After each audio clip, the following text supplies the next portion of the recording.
I'm freaking out. They're trying to get him because at this point, my son is not moving. He's like collapsed. He's not doing anything. So you could tell something's wrong. And then I remember a cloud going over me and not knowing what to do.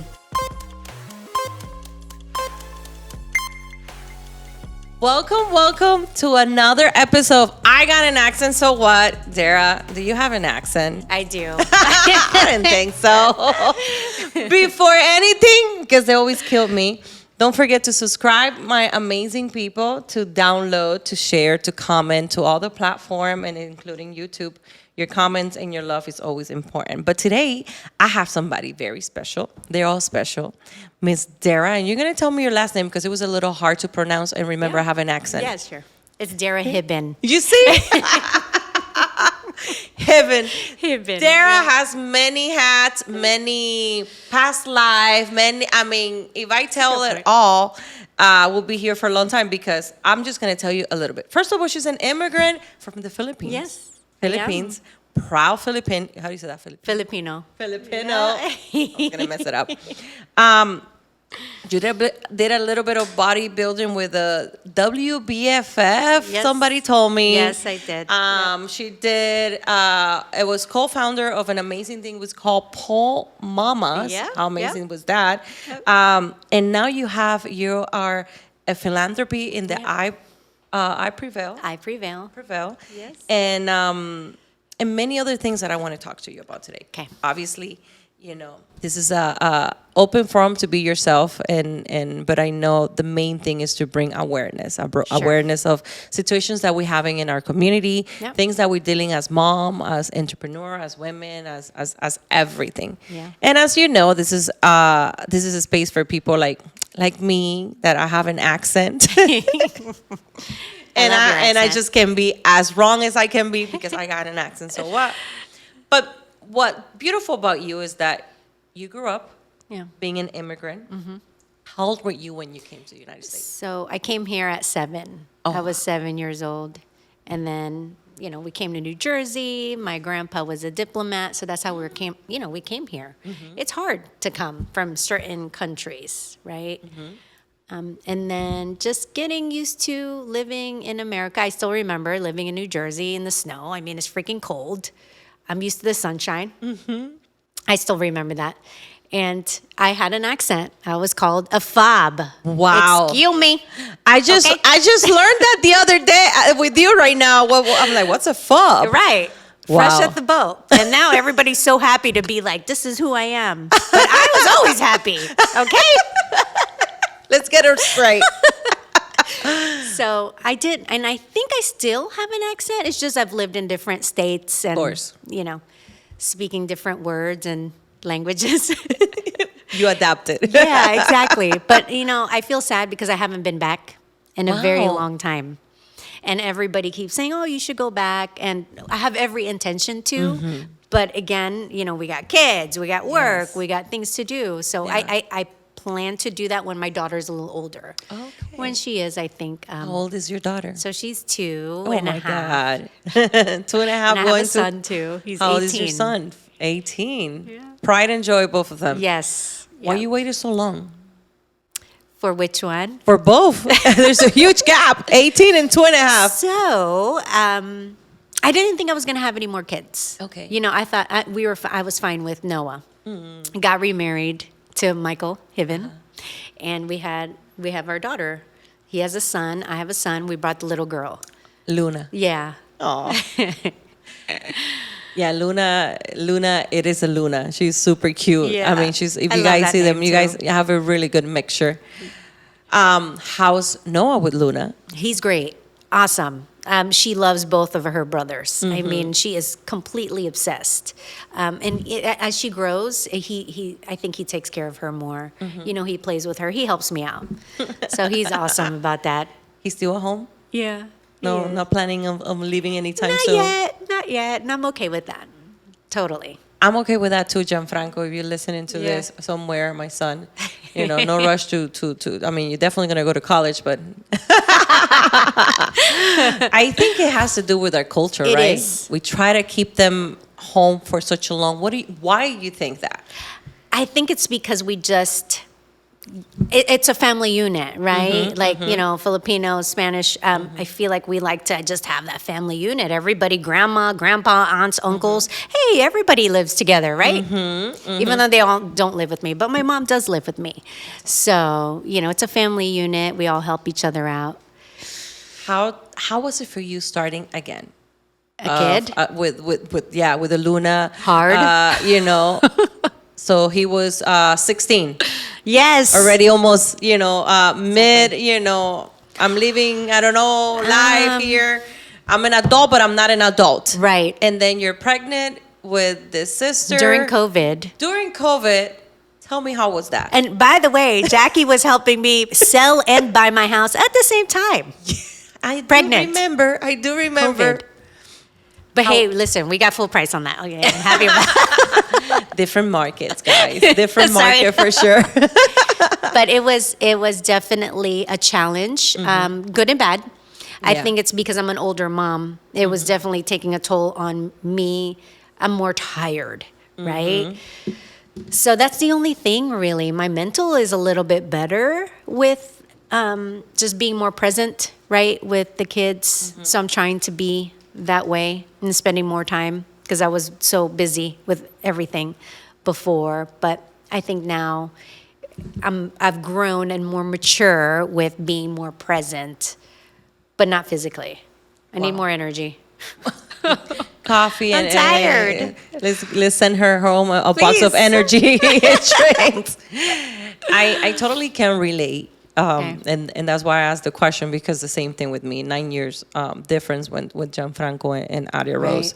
Right. And I think you and I share the same, the last time we connected, I'm like, girl, having kids in 20s and, Yes. and towards the 30s, almost 40, is a different game. Yes. You said something about being present. Yes. And it's true. We when we're younger and want to, you know, eat the world, and especially as immigrant, and what we're given this second opportunity, and we wanted, you know, whether it's hunger, whether inspiration. Like one of my last guests were here, and he was expressing that we want to make a difference. You know, we tend to do that for them, for a better future, and then we kind of lack certain areas, which it comes to mom guilt. How's it been your mom guilt? I think I had more mom guilt with my son than this one. Why? Just because I was so concerned about how I was going to raise him. You know, I had to raise him a certain way. I had to get my degree. I was working full time, so I wasn't as present. Thank God my mom, you know, helped raise him. But he's so good. You work, you play, then you have fun, and you play with your kids, right? So it's like you try to balance everything out. There's only so many hours in a day, but in terms of mom guilt, I do feel that way. Like, if, you know, you're going to go somewhere, like, should I be home? But one thing I did learn, like, if you don't water your own plant, you don't make yourself happy, how are you going to be a good mom? How are you going to be good to everybody, your mom, your family, your husband, if you're not, like, taking care of yourself and making yourself? Because I think that's one thing I learned. It's like you're expecting everybody else to make you happy, but you can't, right? So we have to learn that within ourselves. I'm still learning it. I mean, crap, right? Absolutely. And you hit right on the nail. And it has to do also with culture. Cultural belief, cultural that the mom needs to stay home. We need to do this. But then exactly. Forward 60, 50 years later, now in the household, both of us have to work in order to have a better living or better quality of life, I would say, to send the kids to college. So then you still have to be a mom. That job and that career doesn't go away, right? But then you also have to produce as your partner, whatever level that household require, or even for those single mom, even worse in that sense, you know? So they teach us that, and we forget to do what you just said. Water our own flower, which is ourself, and we look for happiness somewhere else. Exactly. When if we don't love ourselves, how can we expect or teach somebody to love us the right way? And you know, I want to add to that is health. So you're not watering yourself, right? Not just like with fun, which I'm all about fun, but taking care of yourself. So I want to add, you know, my good friend Robin, I have her bracelet, mom to 3 kids, and, you know, she, you know, you forget to take care of yourself and go to your doctor's appointments. Feel some pain, goes to the doctor. Oh, oops, something's wrong. So now, she's been advocating to, hey, women, get yourself checked out, even though you think you're fine and healthy. Go get your pap smear. Go get your mammogram. Go do that. That's part of watering, That too. water, So, that flower. Yeah. Wow. Very important. Which I seen you. You look super healthy. You're always very active. That's right. I see also that part of philanthropy with iPrevail. Yeah. Tell me a little bit about iPrevail. So iPrevail is very dear to my heart. Always wanted to do something, to help with the bigger picture, the big scheme of things, helping others. How do you do that? So my friends and I, Tina and Todd, we started iPrevail. It's a 501c3. And it started in, I want to say 2012, 2013, when the typhoon hit the Philippines. Yes. And, we're so used to giving money to all the different organizations, and I'm not going to name them. But we, as an charity, we don't take any payments. It's 100% volunteers. Everything that happens, it's like it goes to everybody. So that's one thing we're super proud about. But we actually gave the money directly to those that needed it. Like, we vouched for certain families, so we got them the materials that they needed to build their house. So our thing is like you can give them, lead a horse to water, but you can't make them drink. Or it's like you can teach a man to fish and they can eat for a lifetime. So that was our main thing. We wanted to do that, not just give a handout. We wanted to help, hey, be empowered to do and help.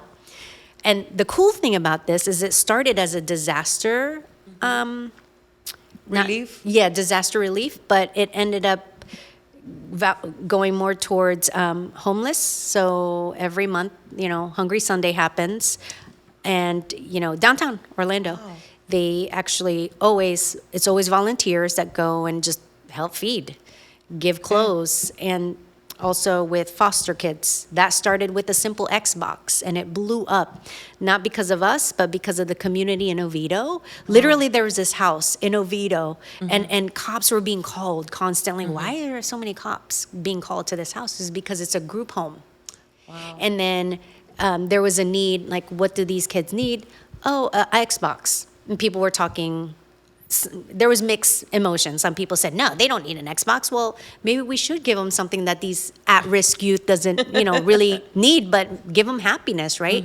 So it started with that. It literally blew up, and our friend Wednesday actually helped with that as well. And after that, we now help with 5 group homes. Wow. And group homes, Hungry Sunday, different clothing drives. I'm personally not always present to help, but we do have a group of volunteers that has only grown, and we're always welcome to accept more. But I think what we just did was we opened up the outlet. Yes. So that some people want to help, they just don't know how. But guess what? When you help with us, you're literally helping that person. You see the foster kids, you see the homeless. Like, literally, I brought my son so many times, and they're not the most perfect situations. You got, of course, some at-risk situations there, but he sees, we see, and that's the real life, Yeah. Sure, we're living a life of privilege now, right? But you got to see what's happening behind the scenes. Yeah. This is why we work so hard, right? Yes. So that you don't have to deal with that. So I keep reminder because we were given that second opportunity as an immigrant, but a lot of time we know what to do because of what we experience. But our children, we have them so sheltered. Yes. And the empathy part of it is so important about Right. how to be empath. yeah, My producer. empathy. She has an accent too. I can't even think of that word either. But when we become more empathy to our neighbor, is the only way that we can help each other. It's not just that selfish mentality. Yeah. That I have 2 breads and you have one, but I still want yours. But how can we help? And Yes. and I think even in me back in Cuba was like that there was so much necessity, but we had like that whole entire community, we will be helping each other in the sense like whether we were family or not, if somebody were missing cup of sugar or Yeah. something, we will help. Like we didn't have much, but whatever we That's had, what we you did. share. We came together. Yes. Yeah. So I'm glad that you're mentioning that, because especially, you know, a lot of times people are like, we like to help, and they do those big organizations, not going, doing their homework. Where did this really go? Does it really go to those people that need it, or is it just a big bubble and they just get a minimum, you know, speckle of that help? And Yep. and that's beautiful that it goes and you see where it goes. And Exactly. and philanthropy. Where did that love for philanthropy grew in you? I feel like I've always had it. Just, I think who I am is I don't feel right unless I'm making a difference in someone's, whatever it might be. Hi, Gia, you know, are you having a great day? Did I make a difference in your life today? I feel like as a person, and I learned this about myself just recently, you know, I took a personality test, and I learned that Dara likes to invite everybody and include everyone. Sorry. You do. That's just who I am. I like to do that. And I like to make others feel welcome and included. And to my fault, it's like sometimes when I'm not, I feel offended. But it's like, not everybody's like you, Dara. You know, chill out. Like, just the same thing with philanthropy. Not everyone's like that. Not everybody needs or wants to help. And I think I had to learn that too. It's like, why doesn't this person want to help this homeless guy? Not everyone's the same way. Yeah. So I just feel like I've always kind of had that. I just didn't know how to go about building it. And Absolutely. thank God I had friends that are good with papers and paperwork and filling it all out. And my friend Tina's super good at that. Yeah. She was able to get the papers approved within a couple months, which is actually record time. Wow. And now we still have a lot of volunteers. We're kind of, we ebb and flow, you know. She's busy, I'm busy, got kids, got work. But whenever we have a moment to help, we will. Or if somebody's willing to do so, hey, please, you can do it through us as well. That's what it's all about. Yeah. That's what it's all about. So I don't know if I went off tangent on that, or like I answered your question properly. You did. That is not only that it grew up as you know, helping the Philippines for that, but it becomes, it branched out into other things. Exactly. And that's important. Started there. That means that the intention, it's even, or even the goal, it's bigger, and that's what's something beautiful. Yep.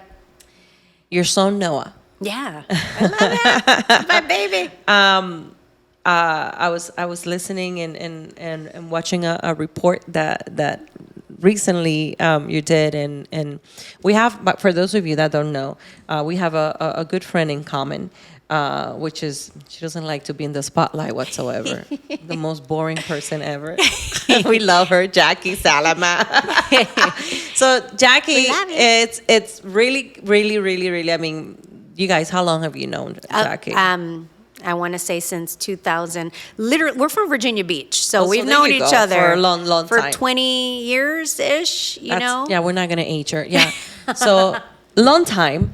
And Jackie is our executive director. Jackie, I tell everybody, and she's going to hate me for this, but she's been the biggest acquisition of my life. Yeah. Like, and it's something how things work in mysterious way. Actually, I was talking to you about it, that I don't regret nothing in life, because, you know, I went through a phase in my life that I didn't know what I wanted to do. I was doing mortgage. I was deciding whether I want to go to in real estate. And then all of a sudden I got pregnant with my first. I was 26, golly, and I thought I was old. I was 24, 25. and I told my husband, I want to try something different in my life. I just want to go do hair or skin. So Jackie was my skincare teacher, professor. Super quiet, super strict.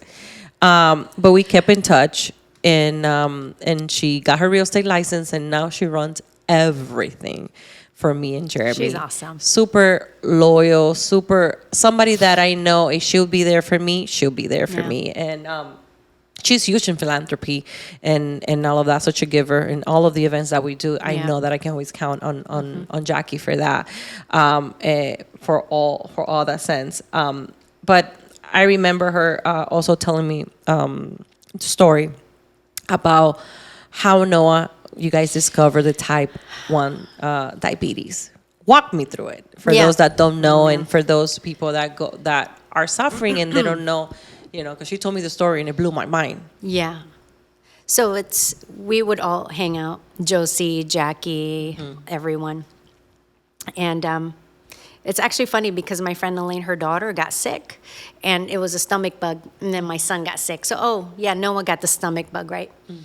And it just wasn't the same. As a mom, you just can tell something's off, right? I was getting my master's at the time, and I remember looking over at my son. Like, I was literally in the couch, and I'm looking at him. He's sick, and I called the doctor. Hey, he's just not doing well. He's drinking. He's not really eating. Oh, no, he's fine. Just give him more fluids, which I did. I gave him more fluids. Not that good, right? If we get to this part of the story. I think it was a Sunday. No. We had to take him to the ER. I was like, he just doesn't seem right. I took pictures of him, and his eyes just seemed sunken in. So we took him to Nemours, and the Nemours hospital that's being built with, I just knew that their facility was really good. My ex was working on their emergency power, so he was specific about going there. We went there, and then emergency room, the doctor with a harsh tone, your son has diabetes. I'm freaking out. They're trying to get him because at this point, my son is not moving. He's like collapsed. He's not doing anything. So you could tell something's wrong. And then I remember a cloud going over me and not knowing what to do. Anyways, they got him from there to the ICU. So in ICU, they kept him there for 7 days, so a week, to level his blood sugar. He was at 1,000, over 1,000, which means he could have died. He was in a coma, basically, sugar coma. They would not allow him to eat or drink anything because they had to level out everything. Manage. Begging for what? I still remember every single thing, and it tests your faith. So that's another thing, right? And at that point, didn't know anybody that had diabetes except for my uncle. I think he had type 2. And my ex too. We didn't know what this entailed. I know it's injections, right? That's scary. So we learned about food, carbs, sugar, fiber intake, boot camp, how to give my son insulin, calculations, and how to do that. So after that, I became an advocate. Like, at this point, I'm like, I'm going to master everything that it comes. I'm going to join everything that involves. I'm going to be everything that I need to be for my kid. So that's what I did. Joined the JDRF, and, Josie and Jackie were involved in that as well, always. And the rest of my friends as well. Just, again, learning more about diabetes and diet. That's when I got into fitness. Yes. So my friend Lynn was like, hey, I know you're going through it. I was depressed. Of course. There's a goal. There's a Orlando competition. You want to do it? Boom. I set myself, boom, I'm going to do it. So I got in the best shape of my life. Easy, because my diet was already there. For him. We removed white rice, Gia. Who does that? You're Asian. Filipino. Who does that? That's water for you People guys. still think it's like brown rice. What's that? So brown rice. And people are like, oh, sugar. You can't have sugar. No, you can have sugar. My son actually needs sugar when he's low. So you need sugar when you're low, insulin when you're high, lots of water. And that's it. My son's in the best health of his life. Like, his A1C is better than most people. He's in great health, knock on wood. Yes. But we have all the technology in place. Wow. And it doesn't come without cost. So a lot of my money, why I bust my butt, is because of him. Even with insurance, Gia. Wow, like, I can't know. even deal. That's why you probably saw the report and all that news. Which we're gonna get to that. It's How old was expensive. he? How old was he when he started? When he had that He episode? was 9 Wow. years old. Now he's 18. So okay. So almost 10 years. How hard was for him though, as a child? Mommy me- saying, Oh, my God. you cannot have bread, or you cannot have a burger, or you cannot have sugar unless you have a sugar low. You got it. See, you understand. But a lot of people don't, though. But how you tell that to a child at 9 So, years old? Very good point, right? And I thought I was going to have the hardest time. That was like, oh, you can't have your juice. He was totally fine having sugar-free drinks. And then I remember vividly, he wanted something sweet. He starts doing exercise. He starts doing jumping jacks so he can get low and get a candy. Really? Boy, he can't be doing that. But he did. But now he's good. He has a pump. So it's allowing him to live normal. He can have his sugar.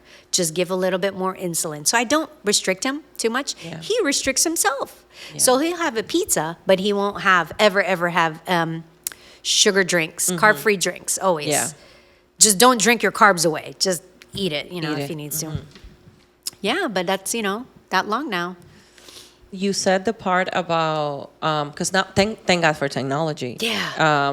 Imagine probably 25, 30 years ago that we didn't have the technology with the No. pump or all that. That makes it's a life-changing, experience for us, a mom and a child that is trying to understand I have this condition and I have to learn how to live with this condition and I can still be a healthy way. Right.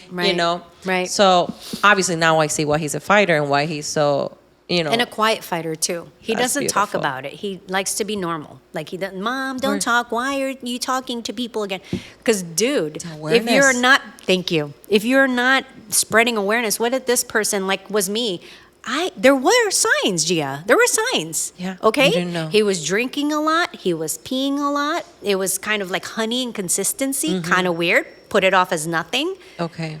Those are signs. And if somebody else were to see that, and now anytime somebody's having, hey, check their blood sugar.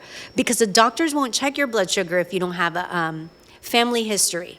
So they never would be like, literally prick your finger to check for your blood sugar. They won't do it, not for kids. Wow. I mean, I don't know if it's changed now, but Yeah. they didn't do it. So medication is part of it. Yeah. You said even with insurance, it's very Yeah. pricey. Very. Obviously you working your butt off to maintain basically, a medication that can be life or death for your child. Yeah. The person that you love the most, that if you would put yourself in that position, I'm sure with no doubt, you would, right? Oh, As a absolutely. mom. I even said that when he was diagnosed. Give it Yeah. to me, God. I Yeah. will take it, not him. Yeah, So, yeah. So awareness is important, and that it's something that we have to teach them to be more vocal about it. Actually, that is the reason why this show and this podcast is open, is to bring awareness and to be more vulnerable. Because when we're vulnerable, we let people know, hey, it's okay. We're Yeah. human. We're not robots, machines here. Right. That we all have struggles, same struggles, different texture of struggles, but how to find solutions, and especially moms, let's say a single mom that is going through a situation like that, thank God there's organizations, but some other people don't have that, and that's another You got subject, immigration law and all that. That's Oh, another whole ball that I'm bringing actually a lawyer to talk about that, because the more that we can bring awareness and the more help we can bring to others, they can have a better quality of life. Yep. They can definitely change those around. I see why philanthropy is so important to you. I see your awareness on type 1 diabetes. What is your next step on that? So right now, I think they're bringing down the cost. It's going to take a minute, but they actually passed a law where they cannot charge for a certain amount, which is excellent because, come on, it's insulin. Exactly. It doesn't cost that much to make. But again, that's another topic, right? That's it's another will topic. there be a cure? Because that's the goal. Will there be a cure? That's why we support the JDRF is one of them. The American Diabetes Association is another one. I was really big into the JDRF. Really? We did that a lot. We went to all the events. We, raised money. Yeah. And I think that's just me. I'm just always going to search for that dang cure wherever it might be. It might be in another country because I have no idea. But It's I learning still want that. Of course. Yeah. Learning how to live with a situation, but having a quality, I guess the quality of life is what we are looking for. What did it take? Obviously, now we know, and that was one of my questions, and you just answer it. Okay. And I say, what did it take you to, especially win that bodybuilding competition? And definitely was Noah. Yes, it was him. And even when they announced my name on stage, hey, this is Dara Hibben in computers. And computers. Because everybody in bodybuilding, physical, personal trainer and, nutritionist. Me? No. IT. Computer nerd. But I did it because, again, our friend Lynn was, doing that and doing bodybuilding. And I never thought I would do that. So she put that as a goal. So my friends and I ended up doing it and training together. It was so great. Like, honestly, we had a great time. Wow. Literally in the hot Orlando box, no AC. Wow. All women. And so we trained for, I don't even know how many, I have to ask how many weeks we did that for, but we got Ripped. really ripped and competed, and I got my pro card. And you so I got won. my pro card, yeah. That was fun. How hard was it? I mean, the process, what you kept telling yourself. So for anybody there that might be interested, I don't know, maybe my producer, inspired me and we get into Yeah. something like that. Yeah, right. How hard I don't was think that? it's hard. I think it's just more discipline. It is. Now knowing what I know now, no, it's like you just change up how you eat, the times that you eat. The alcohol. That's not good. That's a problem. Yeah. That's the only thing. But other than that, you do it. It's temporary. Keep that in mind. Yeah. It's temporary. Then you get on the stage, you do your thing, and then you can continue to maintain it, or just go about your life. But I feel like it was so great because it took my mind off of it. I got in the best shape of my life. I built muscle. So now that I do gain weight, it goes to where I want it to go. Wow. I hope. Yeah. At least you see. You talk a lot about your tribe, your girls. My tribe, yeah. The ones here and friends. there. How important to you is being to have that support, those girls? Very, that I know several of very- them, but Yes. Oh, very important. I mean, I have some really good friends. Really good. I don't know if I want to name, no, there's a leave whole nobody lot. off. Yeah. But they're all like good support, and I feel like I kind of thrive off of that. And again, that goes along with my personality. Yes. Also, because I will be there for them as well. The same thing. But I think it's super important for women to empower each other anyway, and to be there for each other. We got stuff that we're dealing with. We got kids, we got husbands, we got work, we got all the other stuff. Challenges. We're already emotional beings. Imagine that. I definitely agree with you in that aspect. And my family too. I do want to point out my family is number one. No, of So, course. You said your mama. Yeah, my sister. If it My wasn't sister's for them- amazing. My cousin. Your sister is awesome. I know. I love her. She's the best. You're her dance partner. Yes. But it's when we started talking, you said, I'm a nerdy, popular, I'm a social nerdy. I'm Yeah. like, that doesn't go together. Like, Right? super smart, but then super social. I mean, so you So definitely weird. are a different breed.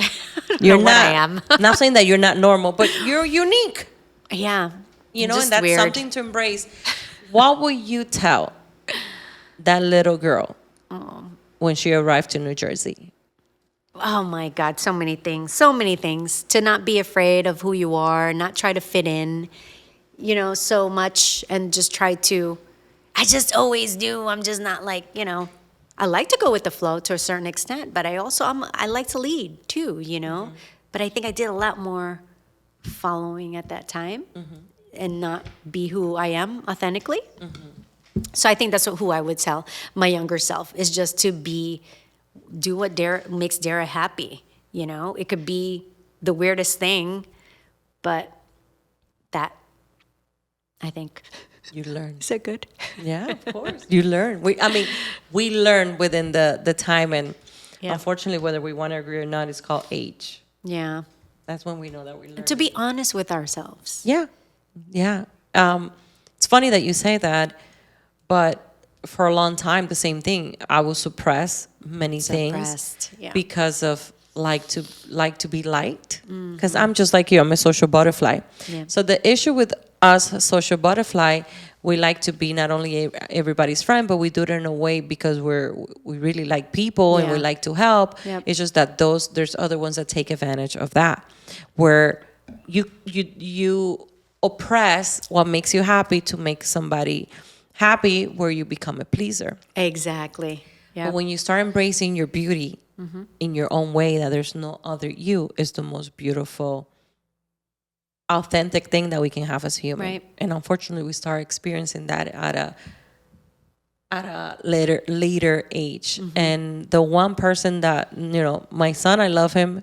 And it's so weird because here in the studio with me, so he's my baby, and he knows that I don't have any I don't have any favorite, okay?